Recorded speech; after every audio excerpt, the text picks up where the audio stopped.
Hello, welcome to my channel. My name is Aphrodite Venus, and subscribe if you haven't already and check the bell so you will know when I upload. I am so sorry for not uploading for a week, just going through personal issue, but I hope you can forgive me, and more videos will be out this week and the next following week. Also help me get to 1k subscribers and 100 likes. But anyways, let's get back into today's video.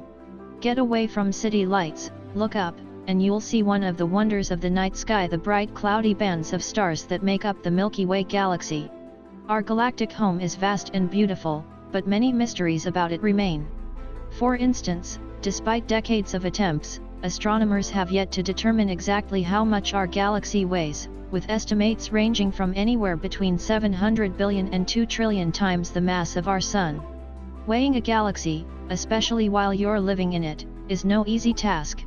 It's like trying to take a census of the US population, but you can't use the internet and you can't leave the city you live in, astronomer Ekta Patel of the University of Arizona in Tucson told Live Science. Nobody can stick the Milky Way on a cosmic scale and just read out the result. Stunning photos of our Milky Way galaxy. Part of the problem is that most of a galaxy's mass is invisible.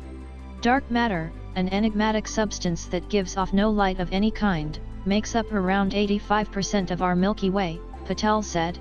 So simply counting the stars in our galaxy won't get you very far. Therefore, researchers usually look at the orbit of some celestial object, Patel said.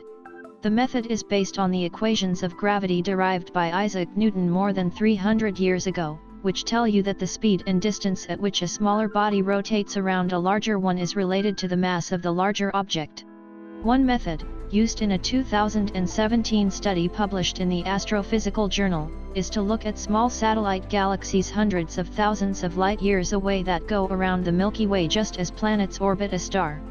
But there's a problem with these satellite galaxies.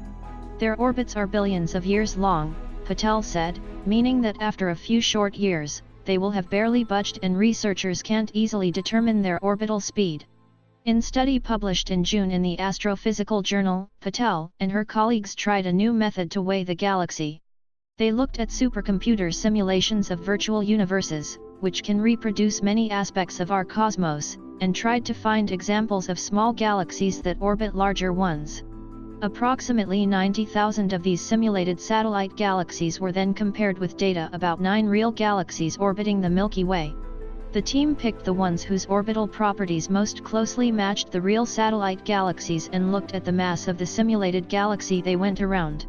This gave them a pretty good estimate of our galaxy's true mass, which clocked in at 960 billion times the mass of the Sun. Patel said her result is nicely in the middle of most previous ones, though there is still room for greater precision. This would likely come from the European Space Agency's Gaia satellite, which recently provided extremely good measurements of the orbital properties of 30 faint dwarf galaxies orbiting the Milky Way. Using this data along with the cosmological simulations to fine-tune the weight measurement is on my to-do list, Patel said. Knowing the galaxy's mass would help astronomers with many things, Patel said. For one, astronomers would be able to better calculate the orbits of satellite galaxies since these depend on the Milky Way's mass. Heavier galaxies also have more satellites orbiting them, and so far, telescopes have spotted about 50 galaxies going around the Milky Way. Since we don't know exactly how much the galaxy weighs, scientists are unsure exactly how many satellite galaxies they should expect to find. Finally, the Milky Way's true weight would help researchers know what proportion of its mass is dark matter versus regular matter.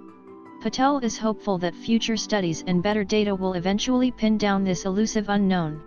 I think in the next 10 or 20 years, we'll have a better answer, she said.